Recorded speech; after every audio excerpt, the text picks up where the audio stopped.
Lihatlah awan putih yang cantik ini. Terlihat ringan dan lembut seperti kapas, bukan?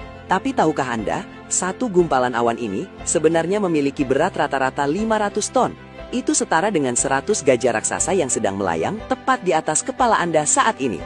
Mungkin Anda bertanya, jika seberat itu, kenapa ia tidak jatuh menimpa kita? Dan bagaimana mungkin langit menahan beban raksasa ini agar tetap mengapung dengan gagahnya? Rahasianya ada pada desain atmosfer kita. Langit bukan ruang kosong, melainkan lautan udara yang padat. Awan tetap melayang karena ia tersebar dalam miliaran tetesan air mikroskopis yang ditopang oleh aliran udara hangat dari bawah. Keajaiban struktur ini ternyata sudah dijelaskan dalam surah An-Nur ayat 43. Tidakkah engkau melihat bahwa Allah mengarahkan awan, lalu mengumpulkannya, kemudian menjadikannya bertindih-tindih? Kata bertindih-tindih adalah kunci sains untuk awan cumulonimbus, awan vertikal yang menumpuk tinggi. Disinilah energi raksasa tersimpan. Satu awan badai besar melepaskan energi yang setara dengan 10 bom atom. Energi inilah yang menciptakan kilat. Dan inilah rahasia mengapa tanaman jauh lebih hijau setelah hujan dibandingkan setelah disiram air biasa. Saat kilat menyambar, panasnya memutus ikatan nitrogen di udara, melarutkannya ke dalam air dan mengirimkannya ke bumi sebagai pupuk alami. Lalu, bagaimana uap air itu bisa menyatu? Surah Al-Hijr ayat 22 memberikan petunjuk. Dan kami telah mengirimkan angin untuk mengawinkan.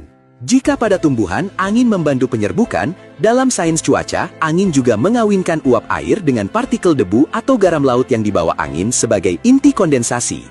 Tanpa perkawinan ini, uap air takkan pernah bisa menjadi tetesan hujan. Langit benar-benar sebuah pabrik raksasa yang sangat teliti. Bahkan saat tetesan itu menjadi berat dan jatuh, Allah menciptakan atmosfer sebagai rem raksasa. Tanpa gesekan udara, satu tetes hujan bisa jatuh secepat peluru, mencapai 600 km per jam. Ia tidak akan menyirami bumi, melainkan menghancurkannya. Tapi, hebatnya, hujan bukan hanya menyiram, ia juga mencuci langit. Saat jatuh, tetesan air menangkap polusi dan bakteri di udara. Itulah alasan mengapa udara terasa jauh lebih segar sesaat setelah hujan reda. Fakta lainnya, air yang Anda minum hari ini adalah air yang sama sejak jutaan tahun lalu. Jumlahnya tidak pernah bertambah atau berkurang. Ia hanya terus didaur ulang. Mungkin Anda bertanya, jika jumlahnya tetap, kenapa banjir sering terjadi? Jawabannya bukan karena air bertambah, tapi karena keseimbangan distribusinya terganggu oleh tangan manusia. Hutan yang harusnya menyerap air, kini berubah menjadi aspal. Siklus air adalah pengingat dari Sang Pencipta. Jika setiap tetes air, setiap debu, dan awan seberat ratusan ton dijaganya dengan perhitungan sepresisi ini, mungkinkah Dia membiarkan hidup Anda tanpa arah? Masya Allah!